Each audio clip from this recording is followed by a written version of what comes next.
有个版我觉得还蛮设计的还不错。前一阵子就是说那个防疫期间哦，不能内用，那餐饮业的其实影响很严重哦。那最近政府有这个可以餐饮内用，但是我们还是遵守政府的标章，就是说让人流少一些，一个桌子只能坐2个，不定期的做一个清消，这样子保护客人的安全。掌握市政3分钟，台南进步向前冲。欢迎收看市政3分钟。台南市自7月27日起有条件开放餐饮内用，餐饮业者只要符合内用区的防疫指引，像是用餐座位采梅花座、座位间使用隔板、采个人套餐等等，就可以开放内用。呼吁业者开放必须落实防疫措施，市府也会办理联合稽查，积极管理，并且视疫情状况进行滚动式检讨。我们来听听韦哲市长怎么说吧。那台南这是素以小吃闻名，我们希望说做小生意的一般店家也都能够在这次降级解封的时候，也能够有生意，内用的生意可以做。那但是防疫工作要做好，毕竟防疫高于一切。那在防疫可以确保的前提下，可以让客人享受内用的这种自在舒适的感觉。但是内用外带都可以我们也希望说，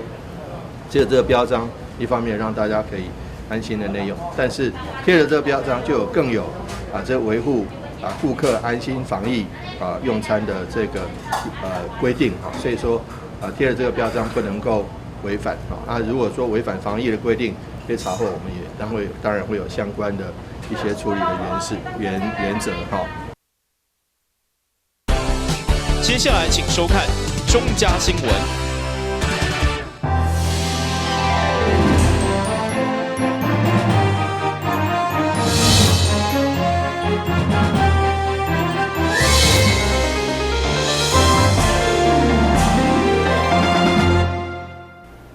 大家好，我是陈碧纯，欢迎收看8月25号礼拜3的中嘉台南地方新闻。台南市政府为了打造友善动物社区，第5月推出陆沙犬猫善终方案，并且搁进一步推出宠物友善空间标章。上午特别前往韩国女团成员周子瑜的妈妈所开的咖啡店，由市长黄伟哲颁发台南市第1张宠物友善标章。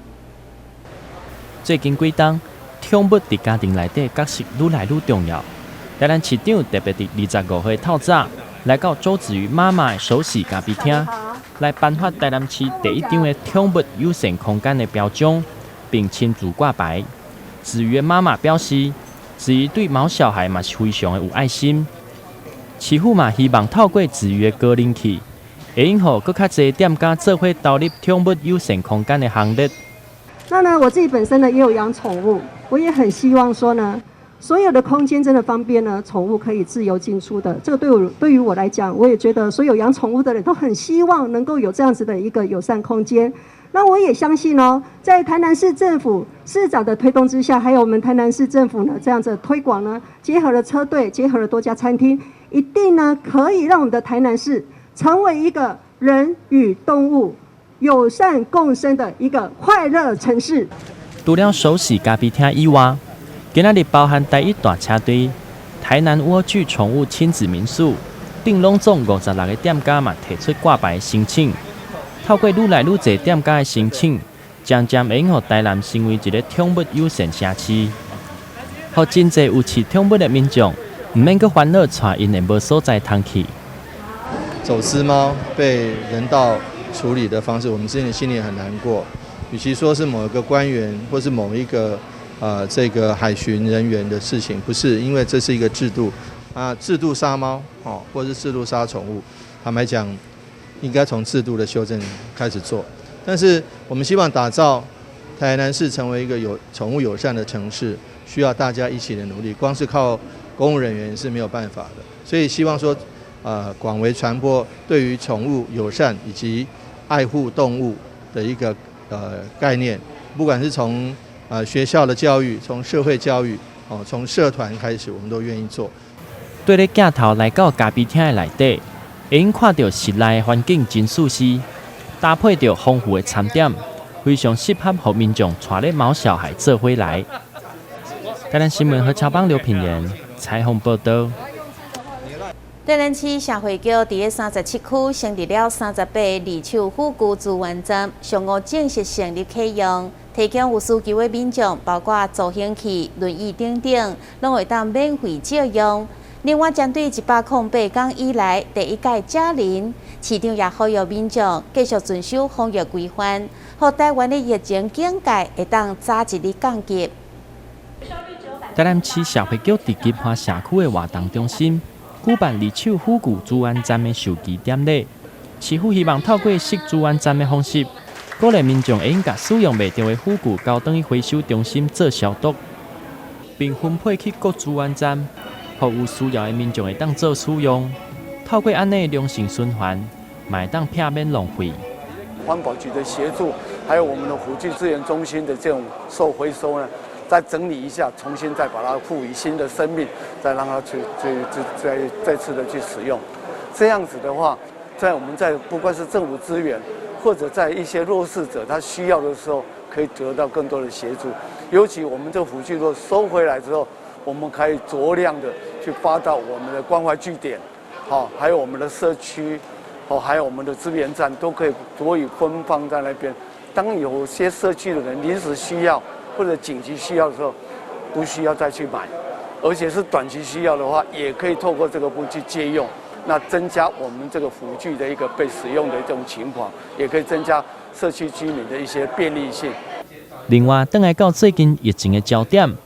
今仔日总算是等到期待真久的嘉陵转来啊！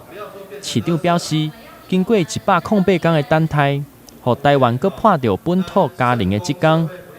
同时嘛，呼吁大家要继续共同来努力，互台湾会用赶紧来恢复正常。判这个嘉陵的数字已经判了108天了，那自从3级警戒到现在105天，终于碰到一次全国嘉陵，所以呢，我相信这是大家一起努力的结果。我们在作为台湾的这个一个部分，我们真的是与有荣焉，但是我们也要跟各位报告，台南我们也守得不错，那希望说这个嘉陵能够持续来到台湾，持续降临台湾，不要走了。我们替他盖了房子，希望他不要再走了。那希望说，但是虽然嘉陵，但是千万不能够大意。像有些国家，纽西兰，像澳洲，他们嘉陵之后，因为放松之后，结果造成第二波感染，反而造成很严重的这个部分。所以说嘉陵来了很好，但是如何能够把嘉陵留下来，那需要大家一起更加的努力。台南新闻和超帮刘品言采访报道。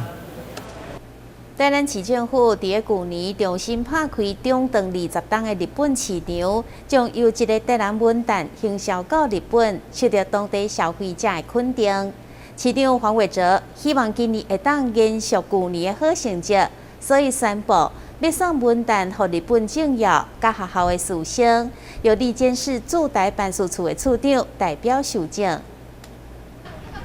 台南文旦自去年重新外销日本，拍开中长20档的日本市场，也就是因为政府积极行销，佮加上台南文旦优良的品质，互日本人学了。市府今年再度启动台南文旦外销日本，预计伫9月份将4.2公吨检疫完成的文旦送到日本。请起好，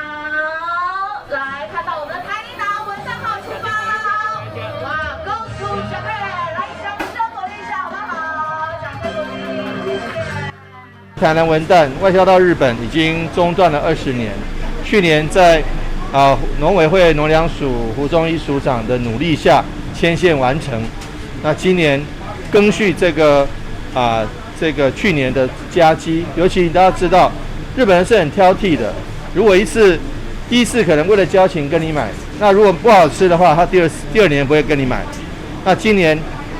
这个麻豆文旦不但可以持续我们台南文旦持续销售到日本，而且数量还会增加。那我相信这是乐观的因为今天是要封柜，大概这个起运大概4.2公吨，大概是7000台斤。那到这个29号一个礼拜，大概3天后，可能还有10点多公吨，要销售到日本。我们希望未来开启日本通路的钥匙，然后希望说台南优质的文旦能够让台湾再次除了凤梨、除了芒果，我们文旦也要打开线路。好，那我们这个部分很希望说不管是打日本杯、打韩国杯、打香港杯、打新加坡杯，甚至打到美洲杯，我们都会继续。外销到日本的文旦，除了要符合药检，还要经过加温检验等步骤，才有法度让日本的消费者享用到，一点都无简单。麻豆的文旦柚再度推到日本，各位知道，文旦柚要卖到日本很困难哦，非常困难。怎么困难呢？它要完全公果园里面所有的用药要符合日本，这第一个。第二个呢，我们要出去之前跟芒果不一样。芒果要蒸热，这个要低温处理。怎么低温呢？用1度C，至少12天之后再来检疫，看里面的这些果实蝇、蛋或者是果实是不是都死掉了？之后检验通过才能够出去。为了让更多日本朋友品尝到台南优质水果，市府特别送出1批文旦，让日本政要以及学校师生享用。收证仪式由立监市驻台办事处处长木下之乡代表接受。台南新闻张硕伟采访报道。台南市会教育委员会25号由赵志林、林志聪带领多位议员共同会勘三重区水稻博物馆。针对养运1冬外来创下100万参观人次，表示肯定以外，面对明年成立100周年纪念，议员也建议加甲地方合作，举办庆祝活动。同时希望文化局加请一寡人来管理36公顷的博物馆园区。台南三松花园水稻博物馆，伫个经过古迹的修复，伫个2019年的10月10号对外营运。虽然去年甲今年当着疫情，不过参观的人次短1冬外就突破100万人次以上，成为台南知名的观光景点。伫个疫情境界降级以后，议会教育委员会嘛关心水稻博物馆的营运状况。上午特别前往会勘，由文化局长叶铁山甲水稻博物馆的馆长黄文煌专程来导览简报。水稻博物馆这1、2冬会当讲是咱台南市啦，上界夯的一个景点安尼啦。咱今日教育委员会，来到这个所在，特别要来了解到咱所有啦，咱水源道咱博物馆的营运状况啊，都要简单听到咱馆长咧讲。去年差不多将近要100万人安尼啦，100万人来到这个咱的博物馆来参观安尼。我是希望讲咱未来啦这算咱台南市一个景点啦爱好来发挥安尼互这咱水稻博物馆会当伫全台湾成为一个真有知名度的迄个好佚佗的风景啦。若要来嫁人娶某来遐翕相真好啦，真正气氛真好，真好安尼啦一定会当感受到讲，这个所在真空阔，树木真多这个古迹真典雅，真水安尼所以自开放了后今年咱是10月初十国庆啦10月初10的时阵来做开放。一直到今年初的时阵，已经超过100万人次的这个参观啦所以会当讲变作是一个山区非常重要的这个观光景点，尤其是要进到山区伊是一个山区非常重要的一个门户啦从咱的化酒馆2个部分都要结合做伙啦变作是一个讲非常重要的这2冬来非常重要一个台南市新的公共景点安尼会当做教育。推展咱的历史文化，包括咱的生态教育园区分做博物馆、花园加美林区，占地20公顷，加上对面净水池16公顷，总面积36公顷。不过员工甲清洁人员却只有26位。议员建议，希望伫个明年三松水稻建立100周年庆的时，员工的编制会用提升到30至35位。至于100年的庆祝活动，议会嘛希望会用加甲地方来结合，增加亲子的共融，或者是菜鸟客的水液，和水稻的水有相关。对此，文化局嘛回应会来评估。台南新闻林根采访报道。咱先歇困一下，马上回来新闻现场。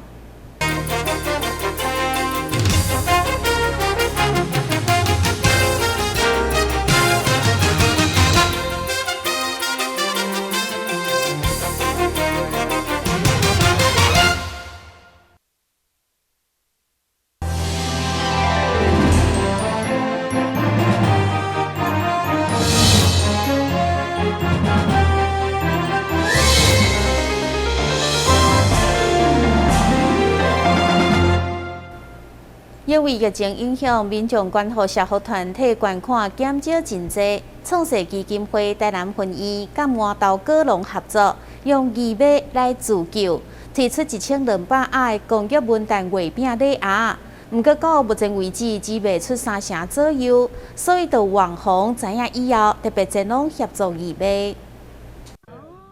今年社会团体普遍受到疫情影响，善款减少真多。创世台南分院以及在地小农合作，推出公益礼盒自救。25日义卖活动，议员陈秋红、立委林俊宪服务处甲知名网红八嫂共同来协助义卖，希望会当达到7200盒这个目标。八嫂经现场演唱歌曲，希望会当为义卖活动带来更侪注目。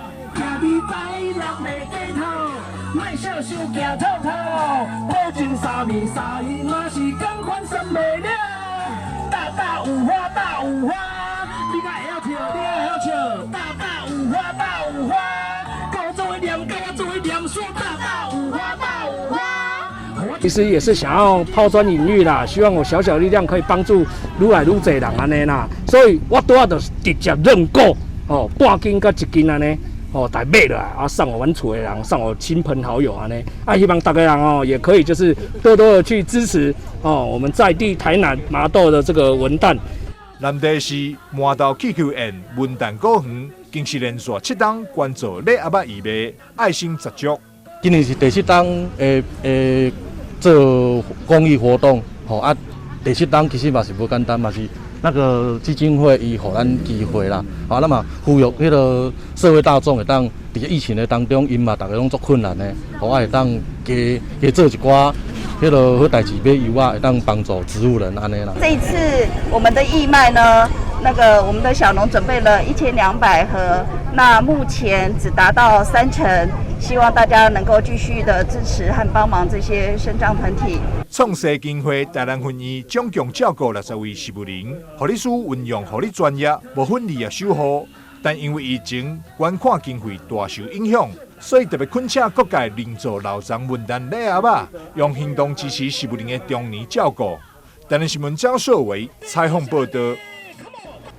由免费社会福利慈善事业基金会甲台南市立病院合办的银发擂台秀，10月2号将伫南胖广场举行。主办单位邀请55岁以上的长者组队参加，得奖阁有奖金甲奖品。报名为即马开始到9月17号截止。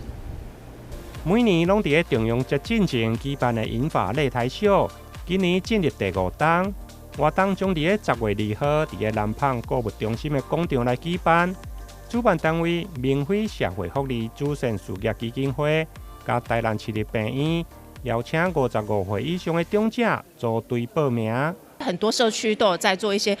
社区健康营造啊，或者是找一些老师来上课。那我们就是想说，那干脆邀请这些长辈组队来参加这个银发擂台秀的活动，那让长辈可以走出社区，那我们大家一起观摩交流，互相比较看看大家上课的内容有什么不一样这样子。所以我们就是办了在106年的时候办了第1届的银发擂台秀活动。那因为随着疫情的关系，所以可能今年有很多长辈都没有办法在社区里面上课。那我们希望就是随着疫情逐步的解封，大家可以回到社区继续上课，那也可以赶快就是组队来报名参加我们这一次的活动。像我们这个活动啊，通常都是社区里面的老师会帮我们编排舞蹈或歌曲，然后指导我们的长辈来跳舞或者是制作道具，那凝聚社区的那个凝聚力，然后整队一起来参加我们这个活动。所以我们当天其实都可以看到很多长辈穿得很漂亮，或者自己手工做了非常多的道具。有时候我们整个舞会，我们的舞台现场就像是一个嘉年华会，像去年我们就有很多异国风的打扮。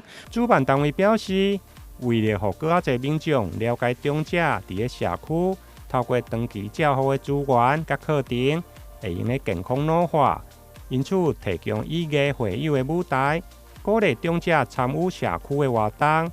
比赛得奖，还有奖金加侪项的奖品，会用个揸回去。台南新闻林根采访报道。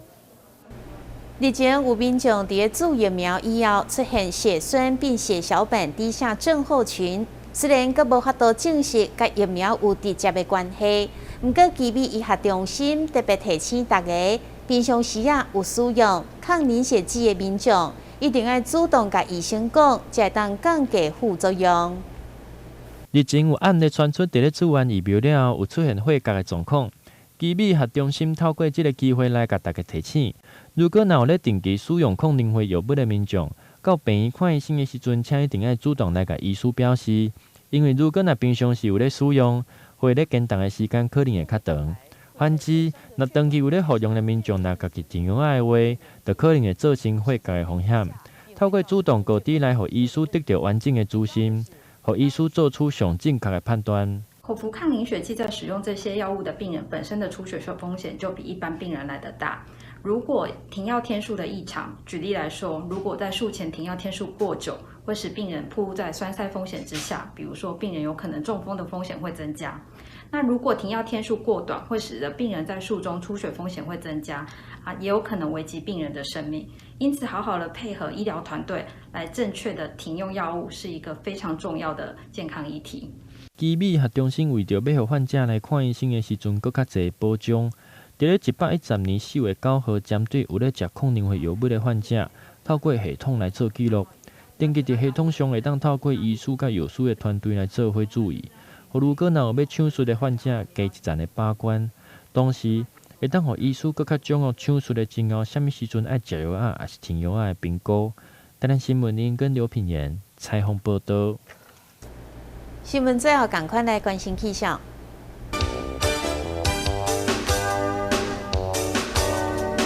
明仔载是好天中昼过后，短暂微阵雨的天气，温度27度到32度，落雨的几率有4成。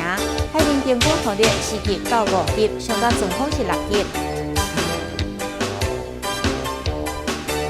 感谢你收看8月25号的中嘉台南地方新闻，我是陈碧纯，咱再会。